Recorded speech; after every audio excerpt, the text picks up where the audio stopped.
The Colorado Buffaloes officially did it. They clinched their 9th win of the season, and now they just have to sit and wait to see how things unfold in the Big 12.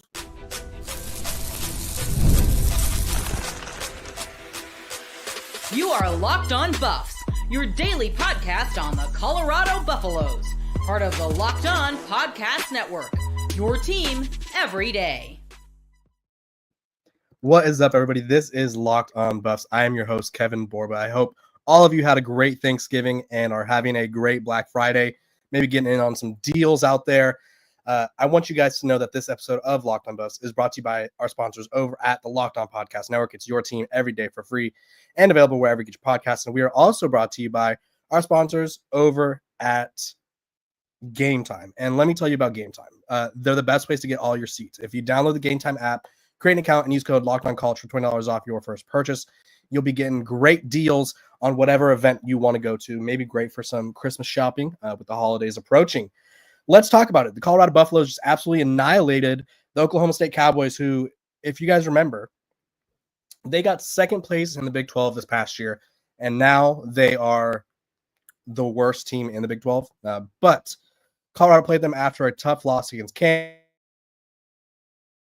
Sorry, I'm under the weather, as you can probably tell by my not so angelic voice today, but we're soldiering through because the Buffs dominated, and we got to talk about it. So they win 52-0. It was the first time that Colorado has shut out an opponent since 2015 when they shut out Nicholls State. So not only did they shut out an opponent, but it was a FBS Power 4 opponent, which is a pretty big deal. They also clinched 9 wins for the first time in, since 2016 when the team had 10 wins. And so clearly Colorado still has a chance to hit that 10-win mark. And assuming things go right with the Big 12 title and the college football playoff, maybe they could get 11 wins, which would be the first time since, it's been a while since they've had over 10 wins. Last time they had over 10 wins was 1994. They went 11-1. So Coach Prime clearly has this program firing on all cylinders. So big ups to him. Let's talk about what went right, what went wrong, which for Colorado was pretty much nothing. Everything went right. They outgained Oklahoma State 471-147. Colorado still had quite a few penalties, but they had 26 first downs to Oklahoma State's 10. They were 5 of 12 on third down. Oklahoma State was 3 of 15. That was an issue that Colorado had last week, probably last year too, against Kansas. They couldn't get Kansas off the field on third down. This week, Oklahoma State couldn't live to get another first down. They only had 10 first downs. They only averaged 2.3 yards per play. Colorado was just all over the place. They were 5 of 7 in the red zone. Time of possession, much more balanced this time around. 32 minutes for Colorado, just a week after they had it for less than 20. If you guys don't remember, Kansas had the ball for over 40 minutes last week, which not great if you're trying to win games with your offense and your offense is just sitting there with their hands behind their back watching your defense. So great, resounding bounce back game for the Buffs, right? I think they sort of learned from their mistakes last week. They started off strong. They go out to a 21-0 lead, which is pretty rare for this Colorado team. They're notorious for having slow starts, but really liked what I saw from them. Shedeur Sanders, 438 yards, 5 touchdowns. He also won the Johnny Unitas Award during the game, which was a big deal. Micah Welch returned, had 12 carries for 39 yards and a touchdown. He was running powerful and hard. And then in receivers, I mean, it's a pick your poison kind of day with Colorado, right? LeJontay Wester, 11 for 175, 2 touchdowns. Travis Hunter, 10 for 116, 3 touchdowns. Will Shepherd, 6 for 67. Like, everyone on offense was clicking, even without they had a quiet second quarter where they didn't do anything, and they scored 0 points in the second quarter, but they ended up scoring 31 points in the third and fourth quarter combined to sort of make up for it. And Coach Prime, you could tell, was proud of how his offense performed after that. Really cool fact about today's game, Colorado had 3 players play both ways. So it was Travis, obviously playing receiver and corner. Tyler Brown played offensive lineman and defensive lineman. And then Isaiah Harge also saw some snaps on both sides of the ball. And I really liked what I saw from him on offense. I was calling for some Isaiah Harge snaps after the spring game. Never really got him, and today he got some, and I thought he took advantage of that. And so let's talk about the defense. They had 3 sacks on the day, right? It was Arden Walker had 1, Keaton Wade and Chidozie Nwankwo combined for 1, and then BJ Green had 1 as well. Interceptions, Travis Hunter had 1, and DJ McKinney had one that he also returned for a touchdown. If you guys don't remember, DJ McKinney played at Oklahoma State. He started his career at Oklahoma State. And so he scores a touchdown. Then he does the iconic Ole Miss dog peeing celebration on the fire hydrant, which was Elijah Moore. Actually happened 2019 in the Egg Bowl, which is playing right now as I record this. So really cool sort of, I guess, get back for him because he got to go get a little revenge against his former team. And then some other cool things that I wanted to talk about this yesterday, but I had some technological issues. In the spirit of Thanksgiving, I think Colorado fans should all just remember how thankful they are and we are to have watched Shedeur Sanders play, to have watched Travis Hunter play, to have seen what Deion Sanders has done for this program in just a year and 2 years now. For those of you that aren't familiar with the impact that Coach Prime has had, it's quite an impact. He's generating money like no one's ever seen. He's generating interest like no one's ever seen. He's generating bonuses for himself. He got himself an extra $100K today with the win. And then this is the Prime effect that they talked about during the game. 2.26 million followers on social media. They had 268,000 the year before. Merchandise sales increased 505%. University applications up 51% among Black and African American students. 10 plus million home game direct economic impact into the Boulder community. So thankful for Coach Prime and all that he's done. And then we also should be thankful for the impact that he has on this team, right? I think Coach Prime, as we saw after the game, made it clear that he's going to miss coaching these guys, like the guys that are leaving, the seniors. He's going to miss all that they've done for the program, all that they've done for him. And we saw this as a true testament. He walked with Jimmy Horn because it was senior day. Jimmy Horn was riding solo, I think, and Coach Prime made sure to walk with him so that way he wasn't alone, because I don't know if you guys saw, it was Oklahoma senior day, I think, where there was a player walking by himself. And so Coach Prime made sure that didn't happen. I think he's been a huge part of Jimmy Horn's life in these past couple of years, with his father being incarcerated and Coach Prime doing all he can to keep Jimmy focused and also help Jimmy's father in his journey as Coach Prime looks to help get him freed as well. So it was just an all-around great day. The Buffs win, and they held up their end of the bargain. I talked about this all week, where it's great that they controlled their destiny, or they had control their destiny, but they lost that. And so now they no longer control their destiny and will have to rely on other things to happen. And so what are those other things? Well, I'll talk about that when we come back. This episode of Locked On Buffs is brought to you by Gametime. If you or someone you know are shopping for tickets, whether it's sports, comedy, theater, whatever it is, Gametime is the perfect place to get all of your tickets. Gametime Picks filters out all the fluff to show you only incredible deals on great seats, so you don't have to waste your time searching through thousands of tickets. They also have Gametime Picks. Curation makes it easier to save more on sports, comedy, theater, whatever it is near you. They have seat views, so you get a panoramic view from your seat. In the app before you buy, you just tilt your phone a little bit and it'll show you what you see. So if you want to make sure you get the best tickets, take the guesswork out of buying tickets with Gametime Picks. Download the Gametime app, create an account, and use code LOCKEDONCollege for $20 off your first purchase. Terms apply. Again, create an account and redeem code LOCKEDONCollege. It's LOCKEDONCOLLEGE for $20 off. Download Gametime today. What time is it? It is game time. Welcome back to Locked On Buffs. I appreciate you guys for tuning in every single day, making me your first listen of the day. I appreciate you guys for tuning in. Like I said, if you missed it somehow, the Colorado Buffaloes absolutely demolished Oklahoma State. It was 52-0, and it was Colorado's first shutout since 2015. It's the first time since around that time that they've also had a 9-win season. Colorado's currently sitting at 9-3. I want to shout out Scott Proctor of DNVR. He predicted that at the beginning of the season. So his prediction came true. So props to Scott there. Let's talk about what's next for Colorado, right? Because I think the way that everyone was treating this game, or at least this is how it felt, was Colorado wins this game, they're going to go play in a bowl game, right? And it's like, that's true. But what's also true is if a couple things happen, Colorado will be playing in the Big 12 title, which means they will be playing for a college football playoff spot. So here's what is next for Colorado. They are now, and we are all now, watching the rest of the Big 12 to see what happens on Saturday, because Colorado is tied, or was tied, with 3 other teams in first place in the Big 12, and they needed 2 of those teams to lose, right? So, and I'll go through the teams right now. Iowa State is one of the teams that they need to lose. They're playing number 24, Kansas State. Iowa State's only favored by 2.5.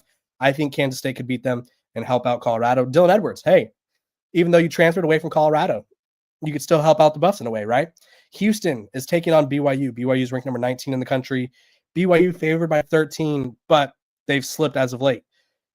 Colorado needs either Iowa State, BYU, or Arizona State, who's in Tempe, or excuse me, not in Tempe, in Tucson, taking on Arizona in their rivalry game. So they need one of Arizona State, Iowa State, or BYU to lose. I think the most plausible are BYU and Iowa State to lose. I think Kenny Dillingham has got that Arizona State crew firing on all cylinders over there down in the valley, over there in Tempe. And I just don't think that they're going to lose. I think Arizona kind of beat the living you-know-what out of them last year, and so they're really motivated. Whereas Iowa State and BYU, I'm not going to say they're not motivated because that'd obviously be foolish, but they haven't looked good lately. Arizona State's trending up. I would say those two teams are trending down. And so I really think that Colorado has a chance to end up playing for the Big 12 title. And if they play in the Big 12 title, win convincingly, I think it'd be really hard to keep them out of the Big 12 playoff, or excuse me, the college football playoff. It also helps that Tulane lost to Memphis yesterday, right? Tulane was sort of a team where the people who talk about the playoff were like, you know what? Like, if Tulane wins the conference, they might get in over the Big 12 champ, the conference winner of the Big 12. It'll be them and Boise State if they win the Mountain West. And I was like, oh boy, here we go. And Memphis made sure we didn't have to deal with that narrative because Memphis went into New Orleans yesterday and beat the brakes off of them 34-24. Rough game from Darian Mensah. He had an interception. And then a great game for Seth Hennigan. He had 2 touchdowns. And then Mario Anderson, the running back, rushed for 177 yards and a touchdown. So obviously Colorado is in a weird position now because they're sitting here rooting for teams that they played against or might play against. But it's one of those things where that's the beauty of college football, where sometimes your biggest enemies become your biggest allies. And right now, Colorado has a few allies out there that they need to win in order to keep their dream season alive, because this Colorado team, I think, given a really interesting matchup in the college football playoff, I think they could steal a game or two, right? I think when you have Travis Hunter, you have Shedeur Sanders, you have 2 of the best players in college football, it'd be truly shocking for me for them to not win at least a playoff game, or at least make it tight, right? So that's your rooting guide. In a perfect world, Arizona State, Iowa State, and BYU all loses, and that makes it easy for Colorado. But at the very minimum, you need 2 of those programs to lose. So I don't know which schools you're rooting on to lose, but make sure you stay up to date with those, and I'll make sure to update you guys tomorrow to sort of discuss what happens. When we come back, we're going to be talking about Colorado's massive wins in recruiting yesterday. This episode of Locked On Buffs is also brought to you by our sponsors over at FanDuel. Let me tell you about FanDuel. It's a best place to get in on the action. Get ready to tackle the NFL action with FanDuel, America's #1 sportsbook, because right now you could bet new customers could bet $5 and get $150 in bonus bets if you win. Just visit FanDuel.com to join today. You'll get started with $150 in bonus bets if you win your first $5 bet. That's FanDuel.com. Never waste a hunch and make every moment more with FanDuel, an official sportsbook partner of the NFL.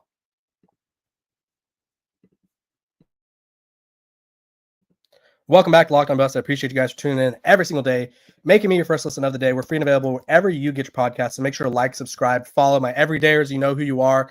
You tune in every day. You comment. You subscribe. You like. You razz me. You agree with me. Whatever. I like you guys. I love you guys. And without this, or without you, the show wouldn't be possible. So let's talk about recruiting. As we all know, yesterday, at least in America, it was Thanksgiving, and Colorado had themselves a hell of a Thanksgiving. Right? They landed 4 commits. Who all committed on the Nightcap show with Shannon Sharp. It was London Merritt, who they flipped out of IMG from Ohio State, which is a pretty big win for Colorado. A little bit about him. He helped his team reach the Georgia, how many A's is that? I think it's 6A title game this past year. He had 5 sacks. He's one of the better pass rushers in the country. He, according to 24/7, ranks as 144th player in the country. So he's obviously someone that Colorado would like for him to come in right away, make an impact, because you need pass rushers to win games, and you need pass rushers to dominate in this Big 12. And so on the year this season, they don't have his stats this season. That's annoying. Either way, he's a big deal, right? He's going to sort of he's going to come in and contend for a starting spot. And he was the highest ranked commit of the four, but that doesn't mean he's the only one that's made an impact, right? Adrian Wilson, 3-star wide receiver, 4-star wide receiver, according to 24/7 Sports composite rankings. He is on pace for a historical year. I saw this tweet from Scott Proctor, and it said that he has on the year 30 touchdowns. And I was like, maybe that's incorrect. I was like, maybe we're talking about career stats or something. No, he has on the year 30 touchdowns. He is a legitimate threat for everything that Colorado wants to do. I think he's someone that I believe I'm going to pull up the direct quote right now. He said that he wanted to replace Jimmy Horn Jr., LeJohntay Wester, sort of fill in their shoes and be that next guy, because obviously when you have a guy like those two leaving where it's just pure speed all the way, it's tough to replace. And so good for him on that. I'm trying to pull up the tweet because I was legitimately shocked. I said Adrian Wilson, excuse me. I'm talking about Quentin Gibson. A little mix up there. Quentin Gibson, also out of Texas. He's ranked as a 3-star who, like I said, he has 30 touchdowns on the year for North Crawley and Fort Worth, Texas. Adrian Wilson also had a great year. He had 14 touchdowns. But sorry, when you're sick, it just gets to your head a little bit. So these are his stats. Gibson, this is talking about the right receiver now. He is just absolutely dominating this year. 30 touchdowns on the year, just an absolute machine. And last year he had a really solid year. He had 12 catches for 217 yards, but this guy through 3 games, because Max Preps only has him through 3 games, he had 20 catches for 10 touchdowns. So obviously he's going to come in, provide a huge impact. He's as fast as they come.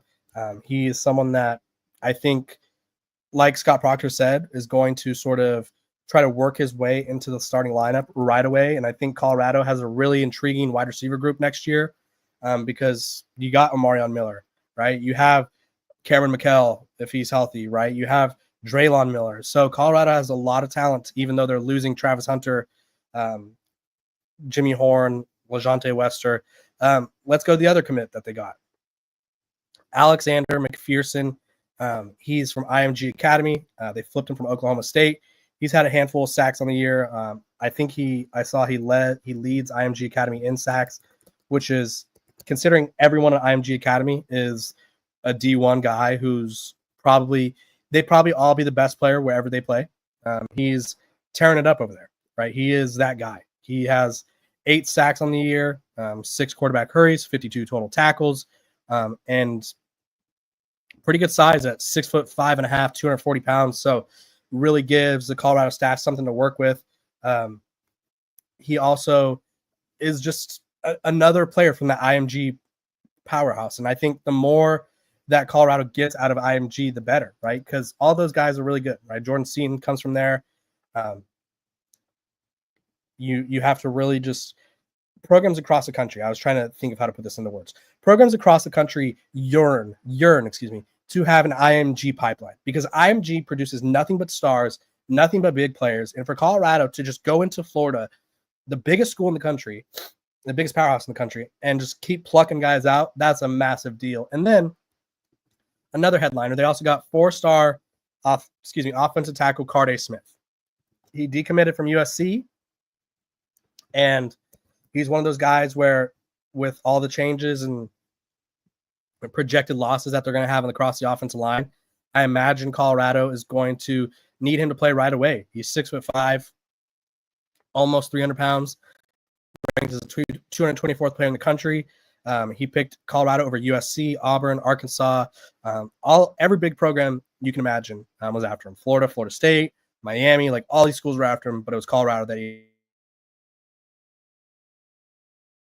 Excuse me, like I said, a little under the weather, so bear with me. Comments. Let's see.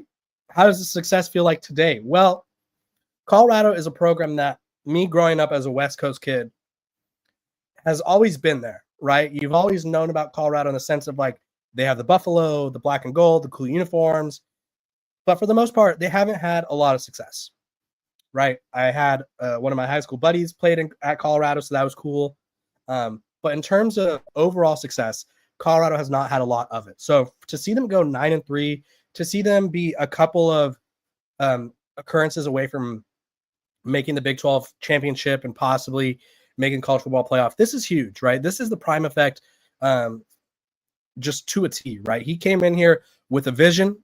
Colorado has lived up to that vision, and I think he's just getting started, right? I think a lot of people wanted to speculate about what would happen to Colorado once his kids leave.